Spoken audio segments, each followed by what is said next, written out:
Another movie, I'll just jump into the solo part of it. Another documentary called 12 O'Clock Boys. It's based in Baltimore. Essentially, the setup of the story is that you've got these bike gangs in Baltimore, but not your traditional bike gangs, not like your, hippie bikers. You've got like these black people riding dirt bikes and four-wheelers in the streets in pretty much wherever else they want to go in Baltimore, and the police can't do anything about it because they have developed this rule that you do not chase these guys because of public safety. And you get introduced to this boy. His name is Pug, and it gets started back in 2010. It actually leads all the way up to this past winter, 2013. Like, it's like so current that it's scary. Yeah. Like, it's just hot off the press, essentially, at South by Southwest. So Pug, he's a young boy who I don't think you ever meet his father. I don't know if his father's around. So he's got a mother. He's got a number of siblings. He's got an older brother who we find out actually dies, but it's nothing gang related. But that is a big effect on his mother at least. And he's just wanting to join the 12 O'Clock Boys. 12 O'Clock Boys is the name of this gang that just rides their bikes around and just sort of does weird things. And Pug just sort of becomes completely enamored with this culture. So essentially it's his innocence that pulls him into the bike culture. Is this a documentary? It's a documentary. Okay. Yeah, okay. It's a documentary. There's a cool factor to it. Like, you see, like, oh, it's so fascinating because you're seeing things a little bit from the boy's perspective, and he knows everything about these guys. They all have like names like Superman. I'm trying to think of a couple of the other ones. I can't even, I think I wrote them down, but I'm not even seeing them here in my notes. Yeah, Superman's like the big one. Like, he's the big guy. But essentially, it goes through and it goes through and it goes through, and you see this boy growing up. It's 3 years of this boy's life. Starts out, I can't remember exactly how old he is when he starts, but it's at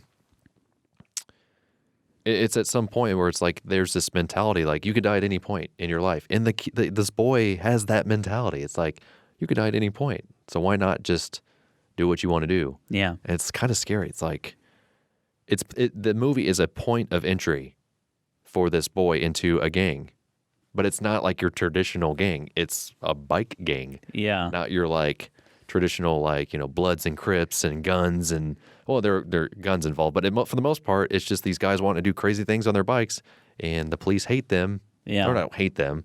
I don't know you don't really see the police perspective very much, but obviously the police are annoyed by them because it's a public safety thing, and there's nothing they can do about it. So they just get away with murder. We'll just say they get away with murder, although they're not really killing people. Yeah, but it's certainly not safe, and so it's just fascinating to see sort of this perspective of Baltimore. And honestly, there was probably a lot of people in the theater that were like, "Oh my gosh, Baltimore's so awful." It's like, I'm a little bit used to it. You watch The Wire, you get a really good sense of how Baltimore really is. Baltimore's not the best city in the world. There are great things about Baltimore. I've been there, but this is certainly a part of Baltimore that if you're a local, you're kind of annoyed by. Yeah, because it's just like this, like hordes of bikes, like hundreds at times, just driving around because they can, cutting off traffic. And it just follows this little boy's perspective around the whole movie. And he wants to be in it. Yeah. And eventually he gets into it. Like, he gets his own little four-wheeler to start, then he gets on his own bike. And you can kind of tell there's a couple of guys in this gang that are kind of trying to do it responsibly. Like, this kid's going to do it regardless. So why not sort of show him the right way of riding a bike and learning how to do tricks and stuff so he doesn't kill himself. Yeah. So and like I said, they could just keep making this movie and just keep tacking it on because it's just this ever-going thing. This boy just wants to be a part of the culture.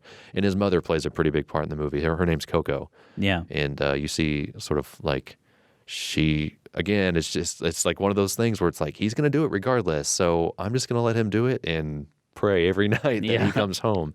And it's kind of sad, but again, this kid is just so enamored with that culture that it's just kind of like, what about it? So this was one I actually saw beforehand, and I was really fascinated by the trailer.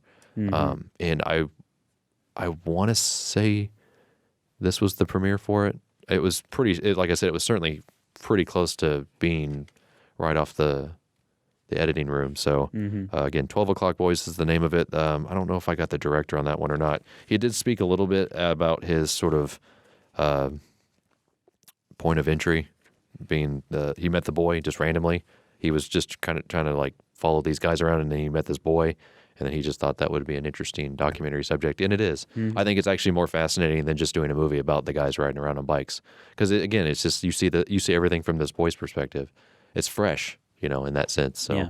I liked it. I kind of was like, I'm not so sure about it when I first got out of it, but the more I think about it, I thought it was worth checking out. Cool. A Place for Film is recorded at WFIU Studios in Bloomington, Indiana.